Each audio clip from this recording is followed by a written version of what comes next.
Hi, and welcome back, or if you're new to my channel. In this series, I am converting a Citroen Relay H2 L3 van into a camper. Today's video is going to be about working out the size of the bed and insulating the two panels which are recessed back in to give you a bit more length on your bed. I'm also going to insulate with the milk bottle insulation all the little crevices and get them all filled up. That's today's job, and then we'll see where we get.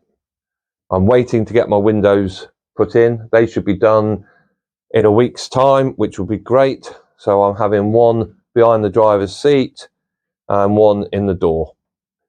Non-opening windows. I don't feel that I need to have opening windows, as I've got roof vents with fans, one at the front and one at the back. So it for me, that should give us plenty of ventilation.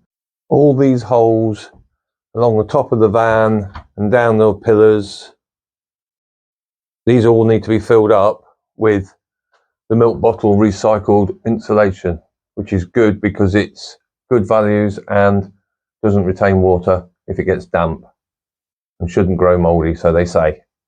So I've got to fill all these up now, all around the van, get it insulated. This is the panels at the end of the bed, both sides. Most people take this cross member out and then they put some form of thin insulation in there, normally some microfiber sort of rubber or foam, but not much, and I don't feel it's enough insulation. I've measured between the two and I can get 6'6" for my bed. I'm 6 foot long, so that should be enough for me.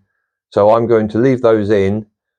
I've put a sound deadening on there and filled the whole gap up, which is at some form of insulation, and I can get 25mm celotex in these spaces, which then allows me to put a hardboard panel on there which will be carpeted. That gives me a bit more thermal rating, and I feel that will give me a bit more insulation as I'm trying to make this as warm as possible so I can use it in the winter.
As you can see, I'm gluing this insulation on. So this is a high temperature adhesive that you just spray up on the where you want to put it on both sides. Let it dry a little bit because it's a contact adhesive, and when that's dried off a little bit, you can stick it up nice and easy. So I sprayed this a bit earlier.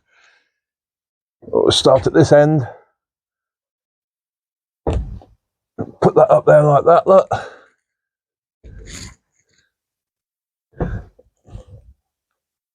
So it all nicely sticks itself in there. Make sure it's all pushed up. And this is a bit wide, but I don't mind. Saves cutting it. Lift it up and push it down into that gap like that. Perfect. And we'll spread it open in a minute and get that right down in that channel. Don't want any cold spots.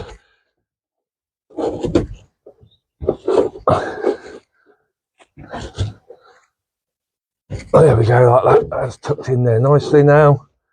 And just spread that open a little bit. I've plenty of room in there. I don't mind it being a bit too much.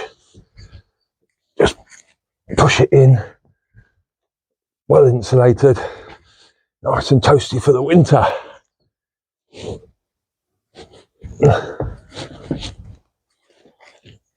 Oh, there we go. So that was that one in.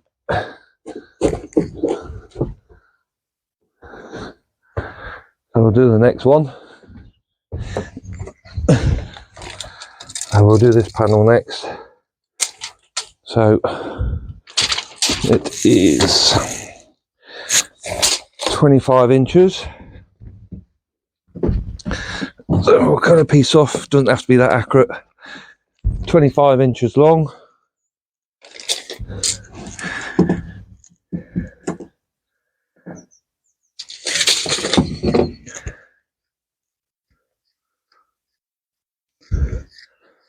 Just normal scissors will cut through it. It's a little bit tough, but it will go through easy enough.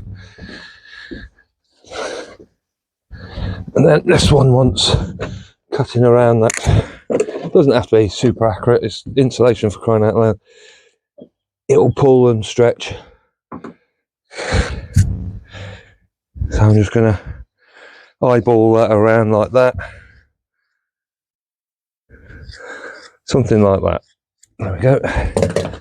And then if it's not quite right, I'll fill it in afterwards. Look at that. That's pretty good. So again, spray the back.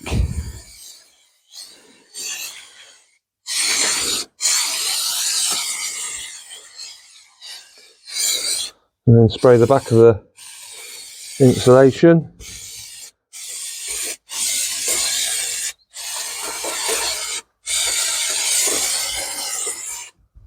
Just give that a minute to dry.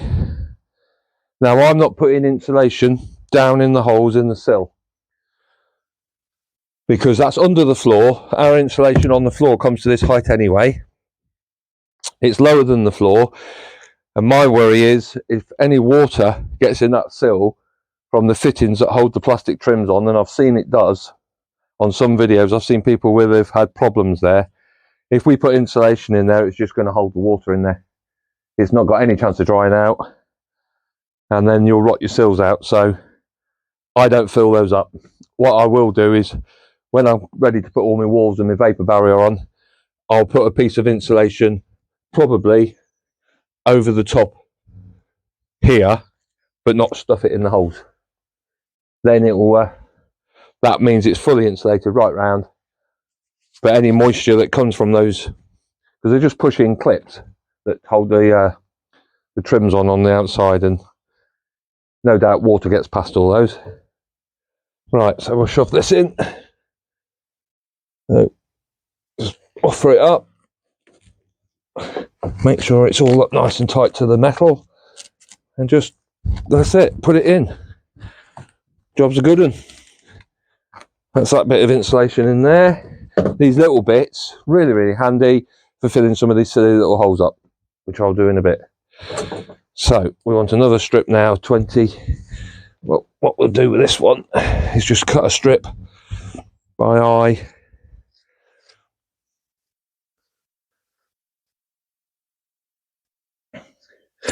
Two of those. Like I say, it doesn't have to be super accurate because it squashes in, it stretches, it pulls.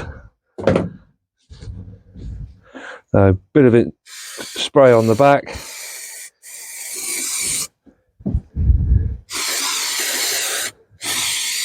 Bit of spray on the back. I've already sprayed in there. Just give that a minute to